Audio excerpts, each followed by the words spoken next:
Hey guys, it's me. So I just finished filming my best movies of 2019 list, and now it's on to the worst without a moment's delay. Oh, but this one thing to delay you about.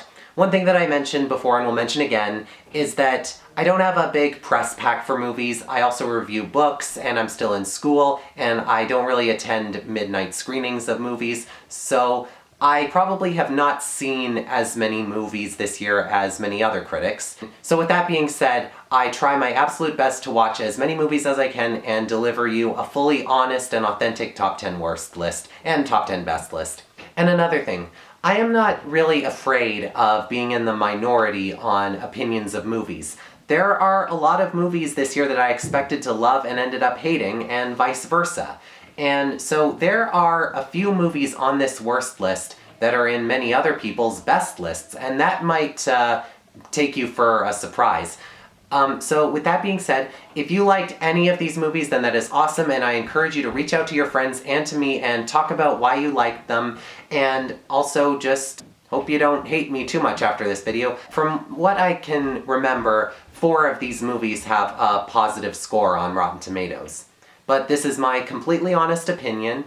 Oh, and also, 2019 was a pretty good year for movies in my opinion. I disliked very few of these, so the first 2, I really did not hate. I just hope you understand that every time I say I didn't care for a movie, that does not mean I think that someone else's opinion of that movie is trash. So with that being said, let's begin. Now, starting the number 10 list, this is gonna surprise you. It's Rocketman, the Elton John musical. And my original score for this was actually a passing grade, a B-.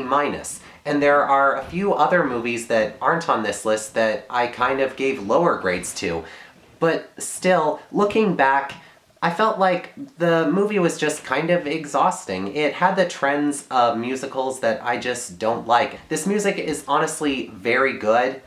I guess it's just that sometimes it seems too slow on addressing certain issues by belting out into some sort of music that doesn't really feel as authentic as the emotions, and other times it feels a little too fast when it's addressing proper issues that Elton John felt. Still, it's a decent film, just I felt like it's one that I just would rather not watch again. And coming in at number 9 is the Lego Movie 2, the second part. And I haven't seen the Ninjago movie, but I really liked the first 2 Lego movies, the Lego Movie and the Lego Batman movie. I guess the reason that I had quite a negative reaction to this one was I was very excited to see Emmett, Wildstyle, Benny, Metalbeard, Unikitty, all, well, kicking some brick butt again. It's just that, like Rocketman, admittedly, the movie spends a lot of its time on music, as if the everything is awesome the creators felt was the sole reason the first 2 Lego movies were loved. And I just feel like a lot of fans were excited to watch them build and interact again and not have a humongous musical. It took me off guard and I didn't care for it. I know this might be sounding like I just hate musicals in general, and I don't. I guess it's just, it didn't seem like the right identity for this sort of movie. I liked quite a few things about this though, so just at number 9. And coming at number 8, this is also a freshly reviewed movie, and I expect this is on a lot of top 10 bests, but I just have to give my honest opinion. John Wick Chapter 3, Parabellum. I'm really not kidding. When I saw John Wick Chapter 2, it was also on my worst list. I guess just the thing about these movies is, as much as they're incredible on action and stunts, they are very, very spare on believability. When John Wick has a $14 million bounty on his head, I did not believe that so many times he ends up spared or someone ends up just batting an eye to let him get away with something. I also felt Halle Berry's character was, well, not developed enough by far, wasn't in the movie enough, definitely. The villains were, as usual, very forgettable, and there are too many times where John Wick and a character he's about to fight with and possibly kill are just bantering and just talking about their dogs. I just feel like there needs to be a bit more substance in action films for me to really like them. Now taking the number 7 spot is a live-action Disney adaptation. And I loved Dumbo, and I somewhat liked Aladdin. I actually like it more the more I think about it, but The Lion King, my god, just definition of disappointment. I guess this is the sort of feeling when you feel a little pigeonholed, you know? I really liked its mostly POC cast. I feel they did an amazing job. If they had just had something more original to go off of, something more daring, I'm sure this would have been a fabulous film. The animation is fabulous by far. It's probably the best it could have been done in realism. It's just that it seemed like no one was willing to take any risks, so they just did it by the numbers to try to please longtime fans of the original, and that really ended up backfiring. Like, there's probably not a more unoriginal movie out there right now for this year. And by the way, the scene when Simba's fur travels to Rafiki, did it really have to go from a giraffe to a dung beetle? Like, even with all the beautiful music in there, that was still pretty disgusting. And number 6 is The Hustle. Now, my favorite movie of all time is the 2003 Italian Job, and one of my favorite lines is something Donald Sutherland says. There are 2 kinds of thieves in this world. Those that steal to enrich their lives, and those that steal to define their lives. And these guys, or girls, they definitely fit into the former category, and pretty badly. I am all for a good heist movie.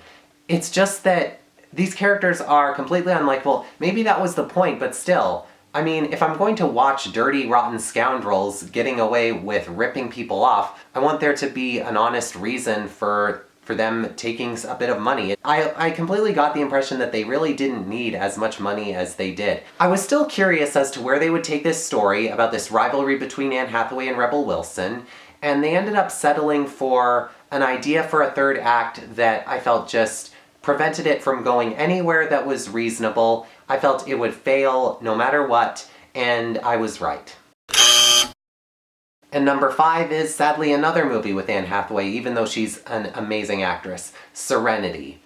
Now, I am all for originality, but the way it chose to make this original story with this twist, it had the excuse to make everyone seem robotic and make everything seem even like spoof-like, satirical, and it really rubbed off the wrong way. I got the impression this movie wasn't sure if it was supposed to be a serious drama or a little spoof of the general fisherman's movie or even a spoof about movies that have twists. I just have to say that the wooden script, all of the weird stuff happening, I got the impression it was supposed to have a sense of surrealism. It was just flat out weird and really just not fun to endure. Now the number 4 spot goes to Captive State. I gotta say, a lot of these movies that are on my worst list, they seem to have taken risks and dared to be different and really didn't work for me. Captive State has a sort of system where all of the humongous tragedies, all the big things that happen that have everyone riled up, they really just are played in the back of the movie. They aren't really given the spotlight. Instead, it's the reactions of the characters that get the spotlight. But because we don't see what actually happened, and it's more told to us, just the impressions, you try to read them, and that really detracts from the movie. I also really didn't like how we barely see a glimpse of these aliens that have taken over the world, and the whole movie is actually set up in a twist that, well, didn't make that much sense for me, and also didn't have the payoff that I was hoping. If it had a proper payoff, then I probably would have disliked it a lot less. But honestly, John Goodman's character was completely wooden, insufferable. It had a chance to display someone so scared of a rebellion because of the higher-ups launching a full attack. There could have been so much more with his character. Instead, just he was grumpy all of the time. It was agonizing. Now, as for number 3, it's a very loved movie and made by a really loved filmmaker. And I bet a lot of you really don't understand my opinion of John Wick Chapter 3 Parabellum, but when I say that Once Upon a Time in Hollywood is painful, I bet some of you might expect that this is a joke, but it really isn't, and let me explain. The first act was a bit of a slog. I mean, I appreciated the development of Leonardo DiCaprio's character, a world-famous actor who's a little bit on bad luck right now, taking drugs, trying to find his big break, but the Hollywood won't give it to him. Fair enough. And a few things that to juggle along the way with Brad Pitt and Margot Robbie's character, fine enough. Not that much and kind of slow, but okay. But then the final 25 minutes really brought this grade down humongously. I did not believe a single thing that takes place. I really did not appreciate how so many of the side stories, like Leo's quest for happiness, was just given to the side for a big sadistic 2 minutes that also lead to Brad Pitt's character becoming completely ridiculous and sadistic and irredeemable, as well as how he just felt nothing about what happened, and a bit of a disregard for this big murder that happened in Hollywood all those years ago. It seems like this movie was a love letter to people who loved movies from the 60s, and that's fine. If you're someone who really loves movies from the 60s or was around at that time, then maybe you'll find a lot more in this that to enjoy than I did. Like Detective Pikachu, for instance. I love that movie, and there are so many references in it that I love because I grew up with them. Maybe it's the same for you. But for me, yeah, as someone who's a bit outside the target market of Quentin Tarantino and these sort of movies, even so, I really did not expect to hate it as much as I did. Now, the number 2 spot goes to a movie where I just thought, everyone is hating on this, so I mean, I don't know if I can do a top 10 worst list without having seen this one, just to see what's up. And also, it honestly looks pretty horrible, or at least really not in my demographic. And I was completely right. It's the movie rendition of Cats the Musical. Now, believe it or not, I do not enjoy hating on a movie that everyone else is hating on. And I don't enjoy hating on a movie that dares to be different. But it is a mystery how this movie got greenlit and was given all of this production money. It really showed how musical plays transitioning completely to the big screen while ignoring some structures that movies generally have. It's a big gamble, and this one really didn't pay off properly. The characters basically don't stop singing ever. There's not even 2 minutes that go by without someone screaming into our ears. All of these songs replace proper character development. Most of these characters just seem here to sing one song and that's it. And I noticed quite a few times that some songs just have the same lyric over and over and over again. This one that Taylor Swift sang about McCavity said the same line 6 times. It was quite insufferable. There are some musical movies that I really do enjoy, like The Little Mermaid, Hairspray from 2007, Strange Magic, which I know puts me in a bit of a minority. Like, stuff like that. Those movies did have a lot of singing, but they had characters to root for, characters we could remember their names, characters that did not look, well... As Rebel Wilson said, look what the cat dragged in. I feel my number 1 spot for worst movie of 2019 is not as badly made as Cats. But still, this movie had so much opportunity, and it kind of had a responsibility to display an important message in our modern world. And it really executed it the worst way possible, I feel. Number 1 is the anti-superhero movie Brightburn. Now, toxic masculinity is a very bad thing, and the things that some boys and men feel entitled to and their desire to do whatever it takes to get their way, it can be very frightening. But to send this idea of a guy realizing that he can't be hurt and he just decides to go off on a rampage on anyone and everyone who's hurt him, I mean, on paper that sounds good.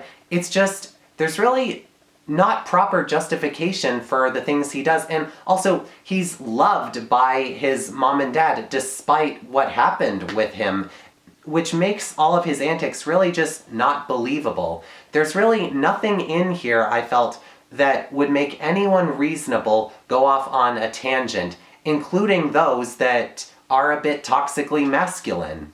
And without this proper development as to why Jackson A. Dunn's character, Brandon Breyer, really goes off on this rampage, why he ends up doing the things he does, without any proper message, it just feels empty. And not to mention that eye-rollingly, about 10 times during this movie, Brightburn or Brandon, however you want to call him, he is in one place, and then the camera zooms to someone else looking at him in horror, and moves to go get something or talk into a walkie-talkie.